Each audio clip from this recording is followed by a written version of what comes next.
of ISIS kingpin al-Muniku during a joint counter-terrorism operation conducted by Nigeria and the U.S. forces.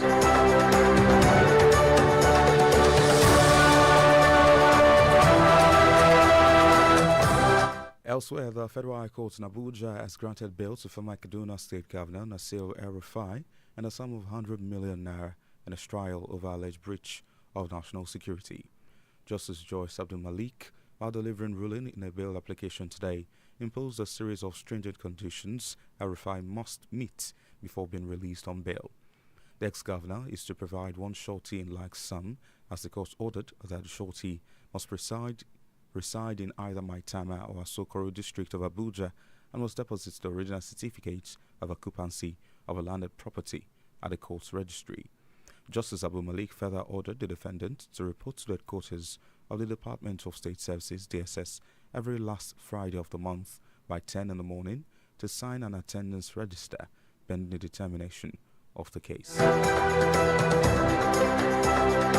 Away from Nigeria now, the World Health Organization (WHO) has declared the Ebola outbreak affecting the Democratic Republic of Congo (DRC) and Uganda a public health emergency of international concern after at least 80 deaths were linked to the disease.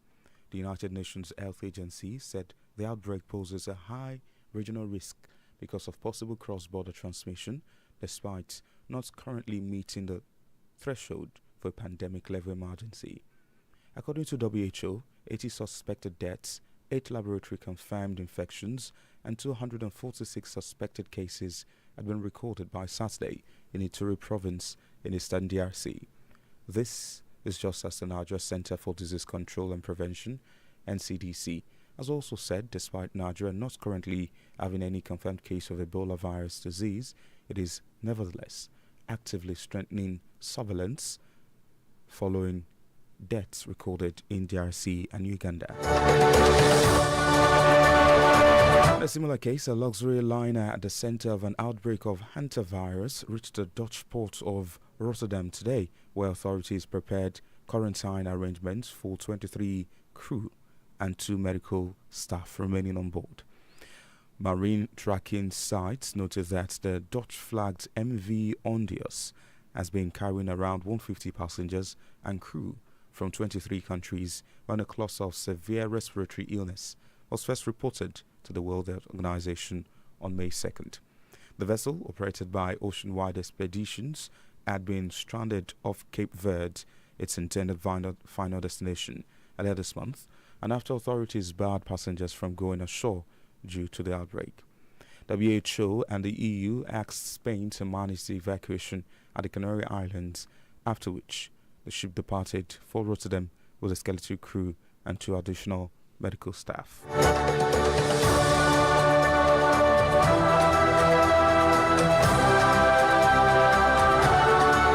This is Global on Adami Mugu 93.1 FM Lagos. Still to come, Saudi Arabia declares May 26-27 as Arafat Salah.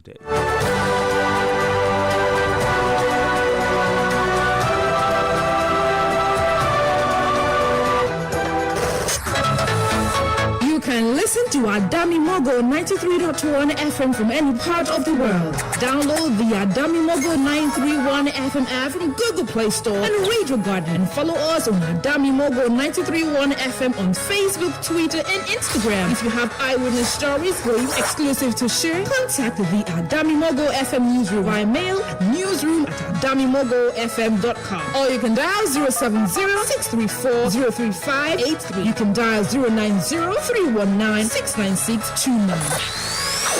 Adami Mogo 93.1 FM Lagos, voice of the light.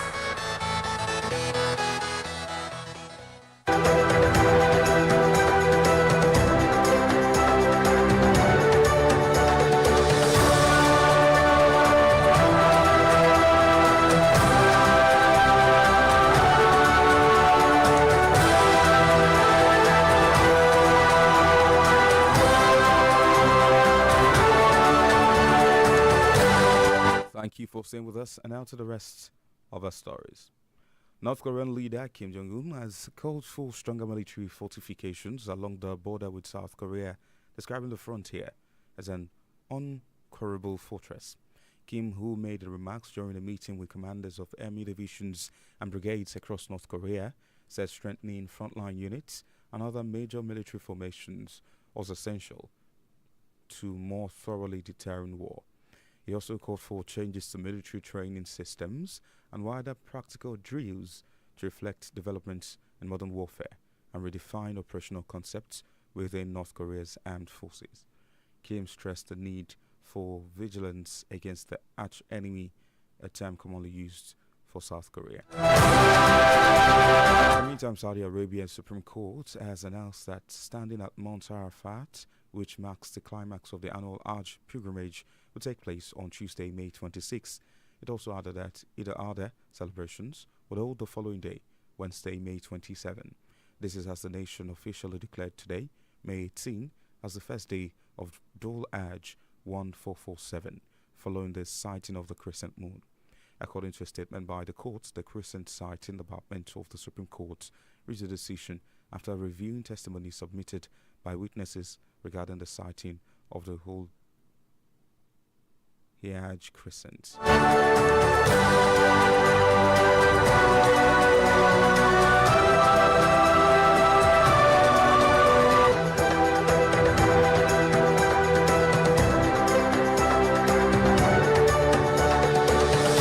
And out to business, where Dangote Group has announced an increase in investment from $2.5 billion to $4 billion.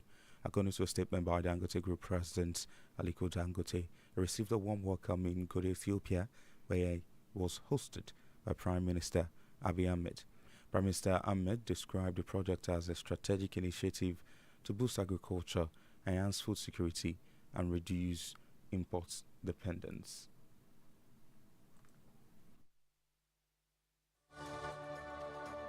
Many area because he's delivering. Have him in many areas to have him in many area because he's delivering. To have him to have our interest is to have him in many area because he's delivering.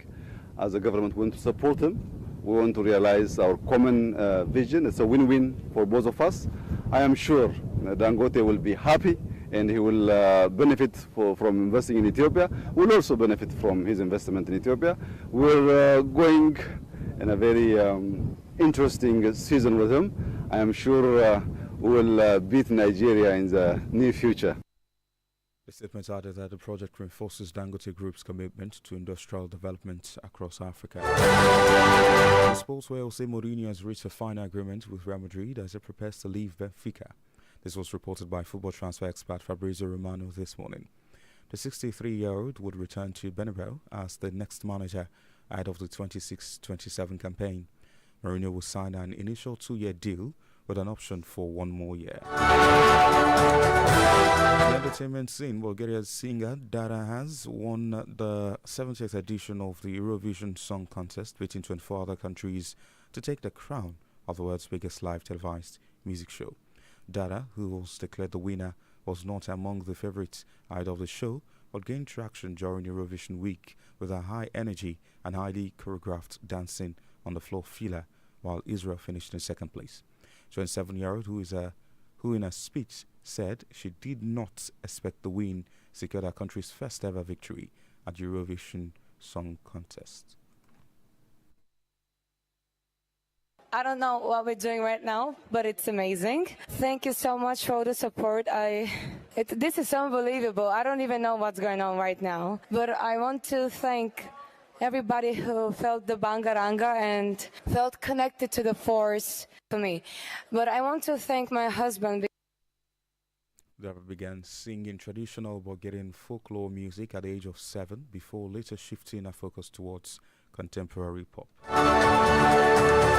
Look file on Adami Mogo 93.1 FM Lagos. Here's a recap of the biggest stories. I told you the Federal High Court Abuja has granted bail to former Kaduna State Governor Nasir El-Rufai in the sum of 100 million naira in his trial of alleged breach of national security. So on the news, World Health Organization (WHO) declared Ebola outbreak affecting DRC and Uganda a public health emergency of international concern after at least 80 deaths were linked to the disease. Finally, Saudi Arabia's Supreme Court has announced that standing at Mount Arafat, which marks the climax of the annual Hajj pilgrimage, will take place on Tuesday, May 26, and announced Wednesday 27 as Salah Day. That's Globe File, as edited by Sumilolua Ogundari.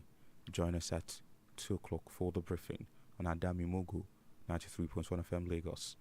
I'm Ayo Adekeye. Good afternoon.